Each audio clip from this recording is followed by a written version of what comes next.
Ryan and Tom, two best friends, had long dreamed of a road trip through abandoned suburbs and forests. The journey promised to be exciting: old towns, solitary diners, deserted roads, and beautiful scenery. However, this time, they chose Route 49, known for its bad reputation. Locals avoided it because of constant strange events and accidents, but the guys laughed off the warnings, treating them as just spooky tales. As evening approached, they finally got onto the infamous road. Fog was rolling in fast, and as darkness fell, the two decided to keep going. The sky was covered with heavy clouds, almost blocking out all light, making everything around them seem like endless, thick darkness. Soon, their only guide was the headlights on the empty road. "Feels like we've been driving for hours, and there's still no sign of a town," Tom said, feeling a bit uneasy. "Don't worry, Tom," Ryan tried to reassure him, though he sounded unsure himself. "We'll hit a diner or something soon. Grab a bite and check the map." Another hour passed, then another. They saw no cars, no signs, nothing. They realized they were stuck on this deserted road, and they were running out of gas. Around them, a thick wall of fog closed in, and the air felt heavy, almost like it was pressing down on them. "Maybe we should turn around," Tom suggested. But at that moment, the headlights caught the figure of someone standing on the road. Ryan slammed on the brakes, and the car screeched to a halt. A tall, thin man was standing right in front of them, head bowed. He wore ragged, dusty clothes, as if he was from another time. He was still, standing in the beam of the headlights, not reacting to the stopped car. "Excuse me, do you know where the nearest town is?" Ryan called out, lowering the window, though he felt a chill of inexplicable fear. The man slowly lifted his head.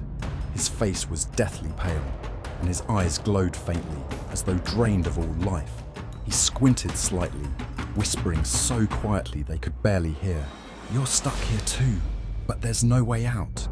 Ryan and Tom exchanged glances, confused and frightened, but before they could say a word, the strange man vanished into the thick fog, as if he'd never been there. "Did you see that?" Tom whispered, not believing his own eyes. "I think so. Let's get out of here while we can," Ryan stammered, his voice shaking. Ryan started the car and tried to turn around, but something went wrong. The engine made strange noises, then suddenly died. The headlights went out, plunging them into total darkness. The silence around them was so complete it felt like the world had disappeared. "Try again," Tom pleaded, feeling panic rising. Ryan turned the key again, but only heard a dull click in response. Suddenly, footsteps sounded close behind them, slow and measured, getting closer to the car. "Whoever it is, they're still out there," Tom whispered, glancing in the rearview mirror, but he couldn't see anything in the darkness. The footsteps came right up to the car and stopped. Silence returned, but they sensed someone standing just outside the window. A knock on the glass made them both jump. Slowly turning their heads, they saw the pale face of the same man, staring at them with lifeless eyes. "You can't leave," he whispered, barely moving his lips. Tom screamed and instinctively tried to open the door to run, but it wouldn't budge, as if someone was holding it shut from the outside. The knocking started again, now from the other side, and then another knock, and another, surrounding them with the sound of dirty fingers tapping on the glass. Panic took hold of both of them. Ryan, losing control, pounded on the steering wheel, trying desperately to start the car. Suddenly, as if in answer to his pleas, the engine roared to life and the headlights flicked on, illuminating the empty road. The figures had disappeared, as if they'd never been there. "Drive!" Tom shouted, and Ryan hit the gas. They sped down the highway, not looking back, focused only on escaping this nightmare. But soon, the road began to twist and stretch oddly, and the trees seemed to close in. Then they noticed a familiar sight. They were back where they started, at the same spot on the road. "How is this possible?" "We drove straight," Tom shouted, feeling ice-cold fear spreading through his veins. Suddenly behind them, the faint silhouette of a man appeared again, slowly approaching. His face twisted into a dark grin, as if he knew they wouldn't escape. "You're trapped," whispered his voice, echoing closer and closer in their minds. Realizing they were in an inescapable trap, Ryan and Tom tried again to flee, only to find themselves back in the same place, where unseen shadows, fog, and the eerie stranger awaited them. And so, it went on through the night, their cries for help swallowed by the silent emptiness of the forest, while Route 49 led them deeper into an endless nightmare.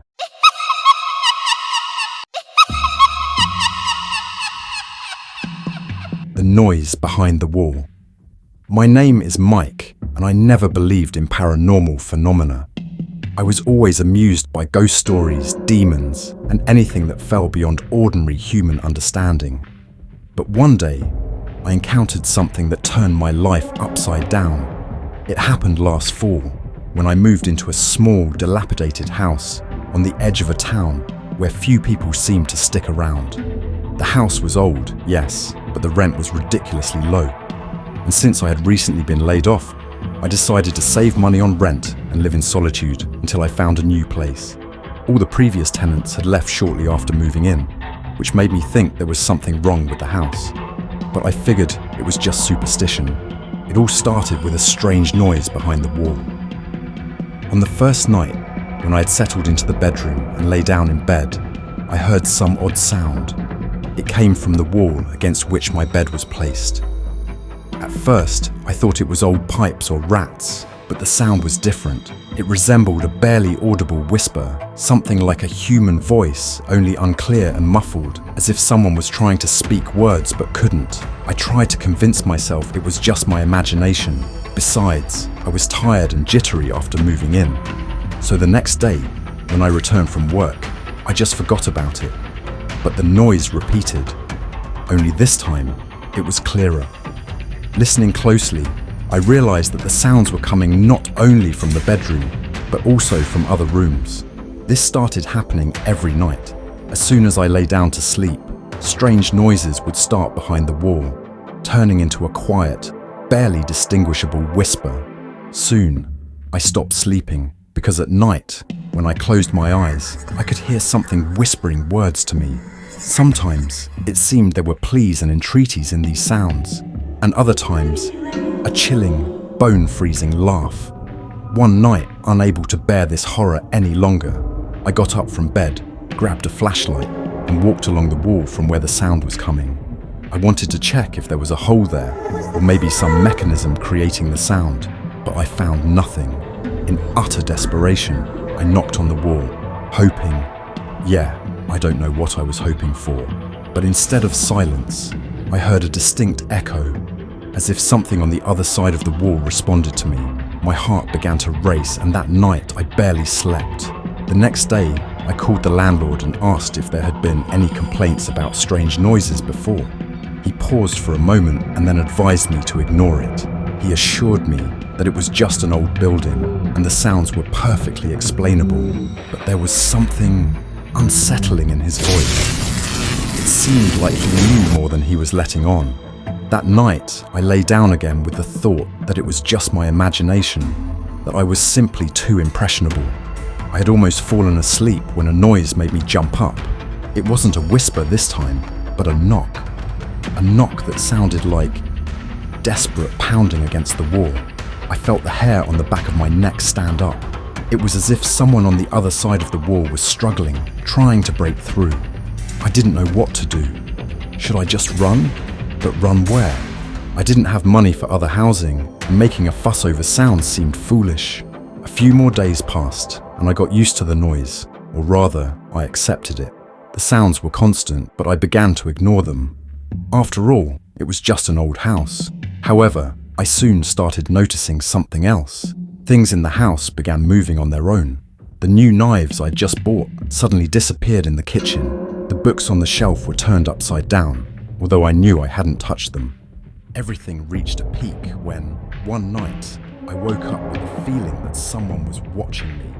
I opened my eyes and saw a dark figure standing by the door. At first, I thought it was just a play of shadows, but then the figure took a step toward me. I was paralyzed with fear, unable even to scream. The figure approached close enough for me to make out its face. It was blurry, but eerily familiar. It was my own face, only distorted with fear and malice. The figure stood at the edge of the bed, and I felt an icy chill piercing me to the bone. Suddenly, the figure whispered, "Help me," in a voice that seemed both mine and foreign at the same time. I didn't understand what was happening, but the nightmares didn't end there. When I woke up in the morning, I was convinced it was just a dream, but there was a pair of wet footprints on the floor by my bed, and on the wall, I saw words written in something sticky and dark. "They are coming for you." I grabbed my phone and called the landlord, but his number didn't answer. I decided I couldn't stay there another second. I packed my things and ran out of the house. As soon as I left the property, I felt a strange sense of relief, but the unease still lingered. Later, I found out that the house I had lived in belonged to a family that had disappeared under mysterious circumstances many years ago. People say that no one could stay there for long since then. People heard strange noises, saw silhouettes, and everyone who tried to live in that house left in terror. Now, when I look back, I think that the whisper and strange figures were something real, something that tried to tell me about the terrible fate of those who had lived there before me. And sometimes, when I fall asleep, I dream that I'm once again walking down that empty hallway, with barely audible whispers behind the wall. "Help me." It was pouring rain, pounding on the roof as if trying to break in. The night was black, with no hint of light. The house was dark and quiet. My wife and kids had been asleep for a long time, and I was sitting in the living room, enjoying the silence, when I suddenly thought I heard something. A faint, barely perceptible knock at the front door. At first, I thought I was imagining it, just the rain. But the knock came again, louder this time, like someone was scratching at the wood outside. My heart froze. I carefully stood up and walked to the hallway, trying not to make a sound. I went to the window and looked out through the rain. 3 figures were standing on the doorstep, dark silhouettes, their faces hidden by the night. They stood motionless, staring straight at the house. And then one of them slowly raised a hand and began to trace their fingers along the glass. The movement was eerie, as if they wanted to make sure I had noticed them. I grabbed my phone, but the screen was black. The signal was gone, leaving us cut off from the outside world. In a panic, I went back to the bedroom, woke my wife, and told her to wake the kids. Whispering, almost silently, I explained that someone was outside. We decided to hide the children in the closet, covering them with blankets, while we returned to the hallway to try to figure out what to do next. But before we could come up with anything, a terrible scraping sound suddenly filled the room, like a knife sliding against the door. One of the intruders began slowly opening the door, having broken the lock with a horrifying, deafening silence. I held my breath, stepping back, but I knew we had no escape. When the door opened, the 3 stepped inside, 2 men and a woman with long, wet hair clinging to her face. Their eyes were dark, as black as the night outside. They silently looked around the living room, and one of them stepped toward me. I tried to say something, but my tongue wouldn't obey. As if cut off from reality, I just stood there, as if hypnotized. The woman with the long hair glided up the stairs leading to the 2nd floor. I realized they were planning to search the whole house, and, as if in a dream, I tried to block her path. But her hand, cold as ice, pushed me aside. She didn't even look at me. Her eyes were focused on nothing, as if I didn't exist. When they started up the stairs, where the children were hidden, I snapped back to reality and, gathering my last bit of strength, screamed. My voice cut through the silence, and the intruders froze. For a moment, something dark and animalistic flickered in their eyes, and I realized that no negotiation would help us. My wife, hearing my scream, grabbed a heavy vase from the sideboard and threw it at one of the intruders. He staggered but immediately lunged at us. I grabbed the first thing I could find, a flashlight, and shined the light straight into his face. His eyes glinted like those of a predator, and he instantly stepped back, covering his face with his hands. The woman in their group hissed angrily, like a snake, and grabbed the man's arm, pulling him back. At that moment, a siren sounded from outside. The alarm had gone off. Without saying a word, the intruders turned and disappeared into the darkness, vanishing into the night. we were left in silence, trembling and holding our children, who had come out of hiding when everything quieted down. That night, we stayed in the house, barely breathing, listening to every sound. Only at dawn did we dare to look outside, but there were no traces of our nighttime visitors. Since then, the kids can't sleep without a light on, and I still feel like I hear faint rustling outside the door at night when the rain beats against the windows.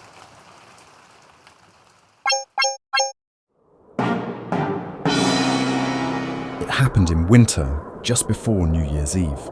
Frost had locked the village in ice, and a thick fog rolled over the ground. In a small house near the edge of the forest, an old widow named Martha was celebrating Christmas with her grandsons, 12-year-old Thomas and 8-year-old Edward. Their parents were delayed in the city, so Martha and the boys were left alone for the night. The evening was quiet. They sat by the fireplace, telling stories and baking cookies. When the clock struck midnight, Martha tucked the boys in and prepared to go to bed herself. The house was silent, except for the wind howling outside and the creaking of trees in the frost. But then Martha heard something, the crunch of snow outside the windows, as if someone was walking around the house. She tensed. Sounds like that in winter usually meant only one thing: someone had come near their home. Approaching the window, she carefully looked outside and saw a dark figure in the fog, standing at the gate. The person was draped in a long coat, holding a strange, knotted staff. Martha couldn't make out their face, but she felt a chill run through her. She tried to convince herself it was just a passerby, but the dark figure didn't move. Instead, it turned its head towards the house and stood still, as if looking into the windows. Martha held her breath and took a step back. Just then, she heard a noise coming from the attic, like heavy footsteps crossing the creaky floorboards. Martha whipped around, but no one was supposed to be in the attic.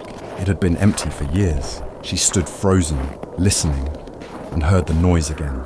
Footsteps coming closer, all the way to the stairs. Realizing something was very wrong, Martha rushed to wake the boys. Whispering, she told them to dress quietly and murmured that they needed to get out of the house before someone came inside.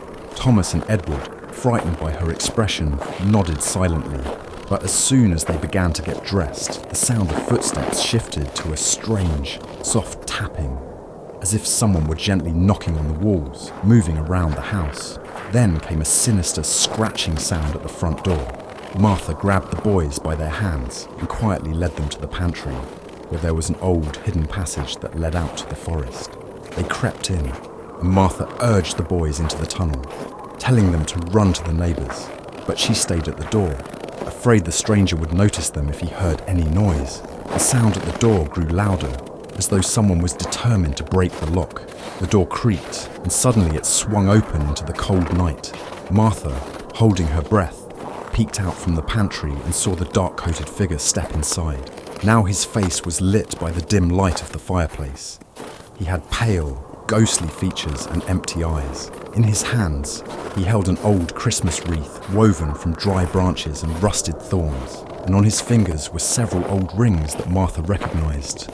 They were worn by the old villagers who had died many years ago.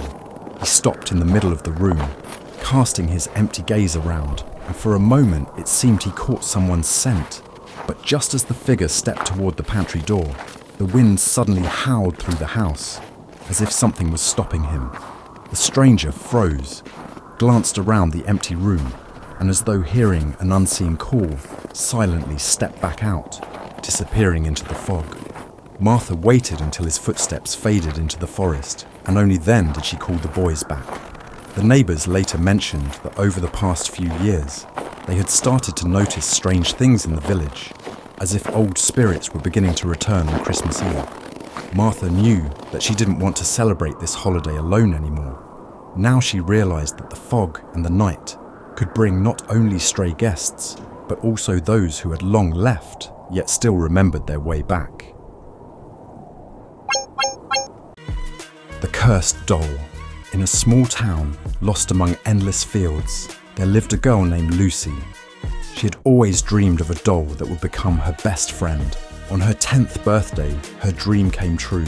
Her grandmother gave her an antique doll with long, flowing hair and bright, expressive eyes. The doll was elegantly dressed in a fluffy dress, and its face radiated kindness and innocence. "Be careful with it," her grandmother said softly, watching as Lucy hugged the doll excitedly. "This doll has a story of its own." Lucy didn't pay much attention to that. She sat down on the floor, smoothed the doll's skirt, and began to play. With each passing day, the doll became more and more a part of her life. Lucy named her Mila, and they spent long hours together playing various games.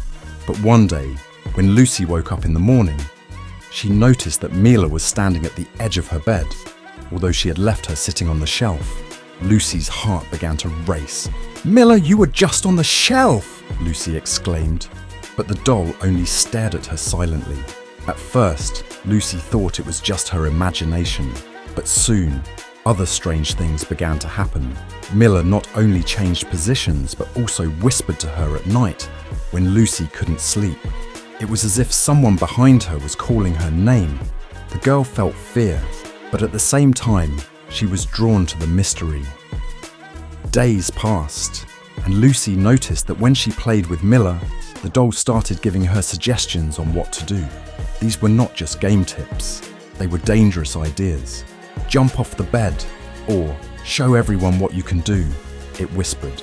Captivated by a strange excitement, Lucy obeyed. Her behaviour became increasingly odd, and her parents began to worry about her well-being. One day, while playing with Mila outside, Lucy saw the doll slowly turn its head towards her friends. Terror gripped her when she realised that the doll was indeed watching them. The girl recoiled in panic, but Mila kept moving, even though Lucy didn't touch her. "Mila, this isn't funny!" she shouted, but the doll merely smirked with its silent face. After that, Lucy couldn't sleep. Every night, she heard the doll whispering in her ear, as if it knew that the girl was afraid of her. One day, unable to bear it any longer, she decided to take Mila back to her grandmother, hoping that she would know how to rid her of this nightmare. "Grandma, Mila is scaring me," Lucy said tearfully when she arrived at her grandmother's house. Her grandmother, hearing about the strange occurrences with the doll, frowned and asked Lucy to show her. When the girl returned with the doll, her grandmother examined it closely. She suddenly turned pale. "This doll, it belonged to a girl who went missing many years ago," the grandmother said quietly. "They say her spirit lives in it. And if we don't stop this, it could take you with it." Lucy felt a chill of terror as the doll began to tremble in her hands. She tried to break free, but the doll held her tightly. "We must perform a ritual to free her soul," her grandmother continued, gathering old candles and amulets. "You must be brave." Night fell, and the grandmother prepared everything for the ritual. Lucy stood before a mirror with the doll, her heart racing. The grandmother began to chant an incantation, and the room suddenly grew cold. The doll began to stir, seeming even more sinister. "I don't want to leave," it screamed piercingly, and its voice sounded like something other than a child's. At that moment, Lucy realised that she herself had to help this unfortunate soul. She closed her eyes and, gathering all her courage, recited the words she had heard from her grandmother. She knew she had to free the spirit of the girl bound to the doll, despite her fear. Suddenly, the room filled with bright light, and the doll quivered, as if it were fighting against an invisible force.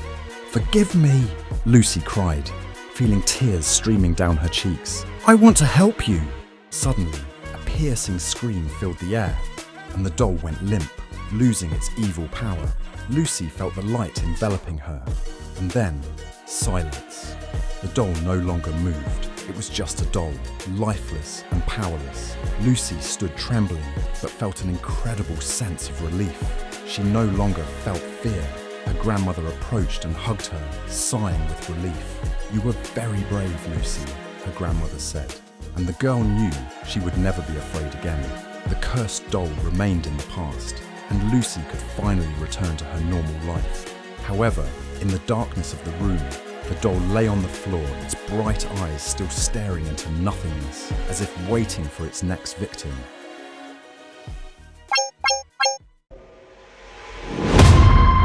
My wife and I, along with our 2 kids, had always dreamed of a house in the countryside. When we finally found the asterisk house, we felt like it was a stroke of luck. It was an old house with a spacious garden surrounded by forest. The house looked solid and cozy, though it needed a bit of renovation. Despite its age, it had a certain charm. We moved in with excitement and started settling down. But soon, strange things started happening, things that none of us expected. At first, it was minor stuff. Doors we left open would suddenly be closed, lights would flicker, even though the wiring had been checked before we bought the place. My wife and I brushed it off as fatigue after moving in, or just quirks of an old house. But the oddities didn't stop. They only got worse. One night, I woke up with the strange feeling that someone else was in the room. I listened carefully, but all I heard was a faint rustling, as if someone was barely breathing nearby. I looked over at my sleeping wife and decided it was just my imagination playing tricks on me due to exhaustion. But the next day, my oldest daughter said she'd heard whispering outside her door that night. I tried to reassure her, saying it was probably the wind or sounds from the forest, but she insisted that the voice was saying her name. We noticed that the kids started looking more and more scared. They refused to sleep in their rooms, insisting on staying with us at night. Our son told me he had seen a shadow in the hallway moving toward his bedroom, and I saw for myself how he would wake up in a cold sweat at night. The more this happened, the stronger my feeling grew that something was wrong with that house. The last straw was when we returned home one evening after spending the day in town. As soon as I opened the door, I was hit with the smell of something burning, but there was no fire, no smoke, just this unbearable smell that made our eyes water. The next day, the kids found toys in the garden that my wife and I hadn't even bought. It felt like the house was somehow trying to scare us off or force us out. After that, my wife and I had a long talk and decided not to wait for something worse to happen. We packed our things and started looking for a new place, listing the old house for sale. Thankfully, a buyer came along quickly, and we didn't hesitate to accept their offer. After moving to a new town, we could finally breathe easy. Here in our new home, everything was calm and peaceful, and the kids were smiling again, sleeping soundly through the night. To this day, I remember that house with a slight chill down my spine. Maybe it was just our nerves, or our imaginations running wild, or the old house's atmosphere. But I'm glad we left, leaving that strange story behind us.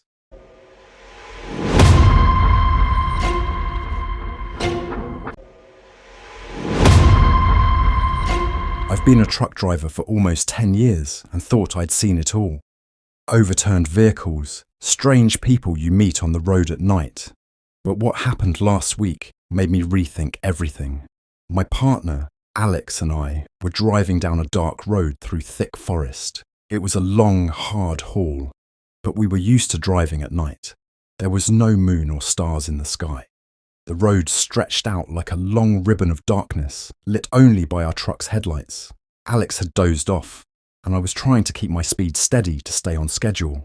Around midnight, just as I started feeling tired, I noticed something strange by the side of the road. Up ahead, right at the edge of the highway, stood a girl in a long white dress. She was perfectly still, staring at the road as if waiting for someone. I slowed down, and Alex woke up and saw her too. We exchanged glances, and he suggested we stop to see if she needed help. Seeing someone standing alone out here, far from any town, was strange in itself, so I agreed. I slowed to a stop, and we got out of the truck.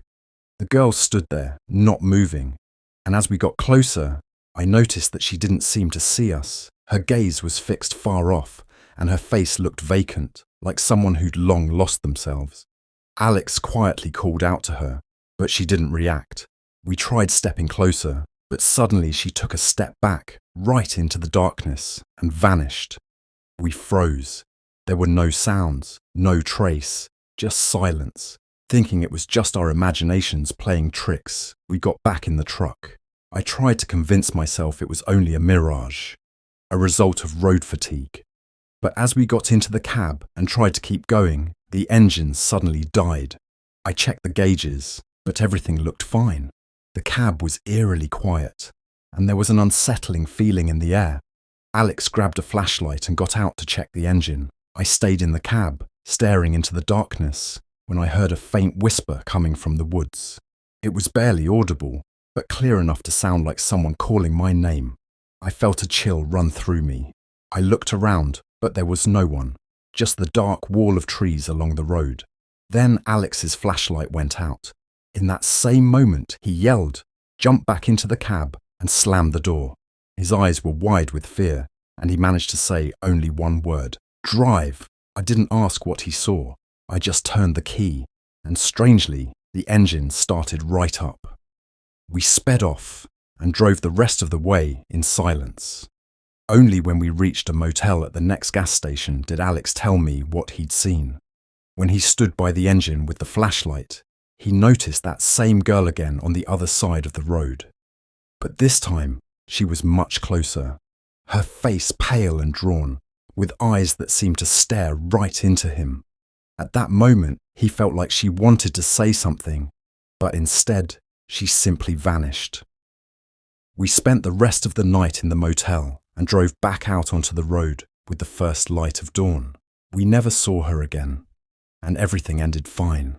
But sometimes, when I'm back on the night road, I still find myself looking to the roadside, and deep down, I hope I'll never see her again.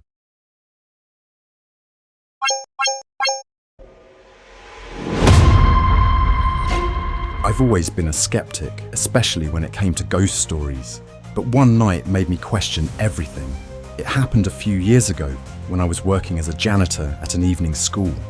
The job was quiet. By the evening, classes ended, students left, and all I had to do was clean the empty classrooms. The school was old, built in the mid-20th century, with long hallways and creaky floors.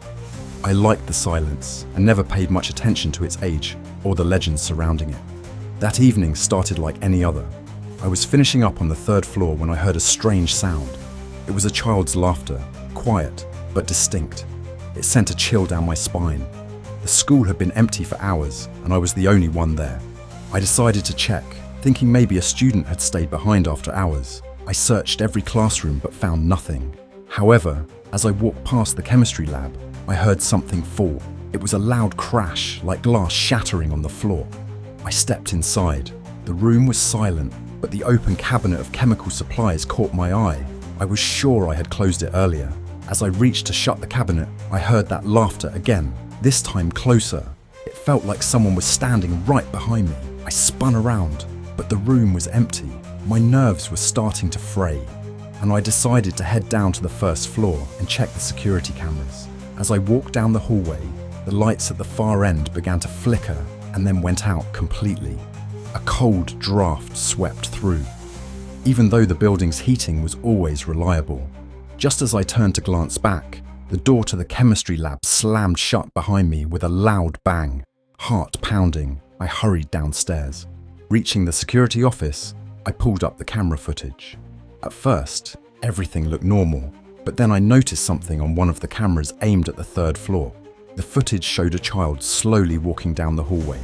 The child wore a school uniform, but their face was indistinct. The figure stopped right outside the chemistry lab, looked directly into the camera, and vanished. I couldn't believe what I was seeing. Questions swirled in my mind. Who was that? What was that? Deciding I'd had enough, I ended my shift early and locked up the building, leaving my questions for another time. The next day, I told the security guard about what I had seen. He wasn't surprised. He said the story went back years. People claimed that a student had died in a tragic accident in the chemistry lab many years ago due to an equipment explosion. Ever since, strange occurrences had been reported, though no one took them seriously. Curious, I dug into the archives and found an old newspaper article about the accident. The boy's name was Daniel. I don't know why, but something compelled me to return to the chemistry lab that evening with flowers. I left them on the desk and said aloud that I was sorry for what had happened. After that, everything changed. The school became quiet, no more strange sounds, no shadows on the cameras. I can't explain what happened, but I'm certain of one thing. Sometimes, The past seeks a way to be heard, and kindness can be the key to its peace.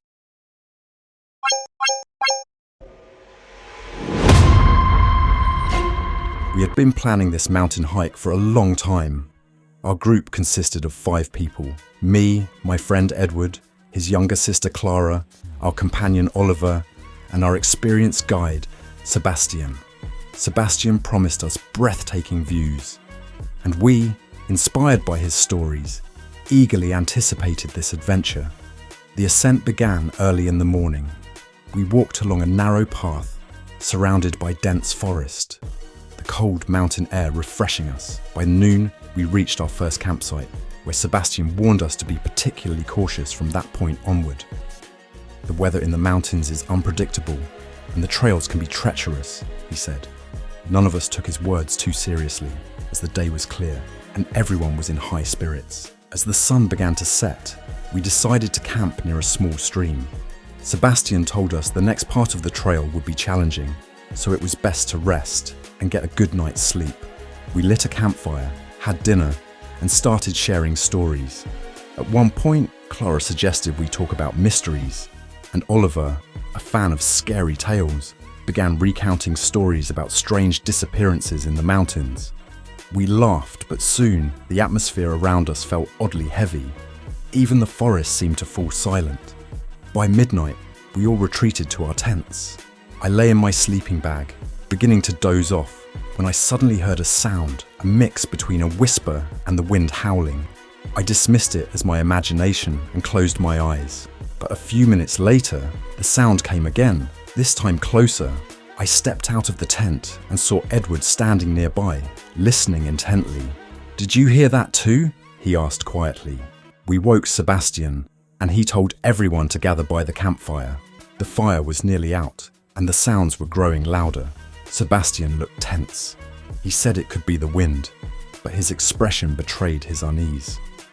Suddenly, we heard heavy footsteps coming from the forest. Everyone froze. In the beam of the flashlight, we caught sight of a strange shadow flickering between the trees.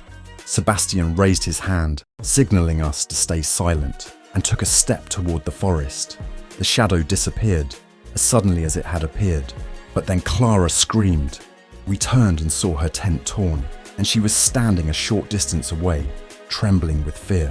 "It was right next to me," she whispered. Sebastian decided it wasn't safe to stay. We quickly packed up and began descending, sticking closely together. At one point, Oliver stopped and said, "I can't take this anymore. It's just stress. We're scaring ourselves." And then, right in front of us, something lit up on the trail with a bright, blinding light. We stood frozen, unable to believe our eyes. The light was too intense to make out any details, but the feeling was strange, a mix of fear and an inexplicable calm. When the light disappeared, Sebastian urged us to move faster. We reached the foot of the mountains only at dawn, exhausted and frightened. Later, Sebastian suggested it could have been some natural phenomenon, but I saw doubt in his eyes. A few months later, I decided to return to those mountains to investigate. I found no trace of what we had seen, but the feeling of being watched never left me. This experience changed all of us. We learned to treat nature with greater respect, recognizing its power and mysteries. I still don't know what it was, an illusion, a natural occurrence, or something else entirely. But one thing I know for sure, there's more to the mountains than meets the eye.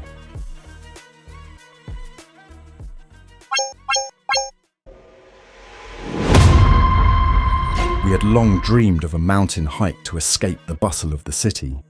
Our group consisted of 4 people: me, Jacob, my best friend Oliver, his girlfriend Sophie, and our mutual friend Leo. We chose a beautiful but less travelled route to enjoy the silence and nature. The first 2 days went smoothly.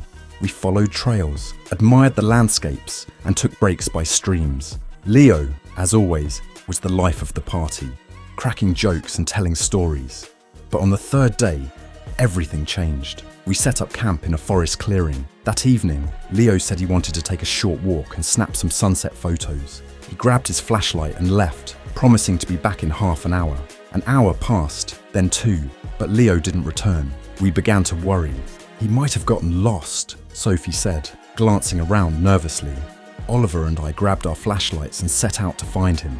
We called his name, but the forest was silent. It was eerily quiet. Even the wind seemed to hold its breath. When we reached the end of the trail, Oliver froze. "Do you see that?" he whispered. On a tree in front of us, someone had carved the letter L. It was strange. Leo often left such marks to play pranks on us, but how did he manage to do this here? "Maybe it's a sign to help us find him," I suggested. When we returned to camp, Sophie was standing by the fire, her face pale. "I heard footsteps," she said. "Someone walked by, but it wasn't Leo." Her words sent a chill down my spine. We thought we were alone in this forest, or so I believed. The next morning, we called the rescue team, but they found nothing.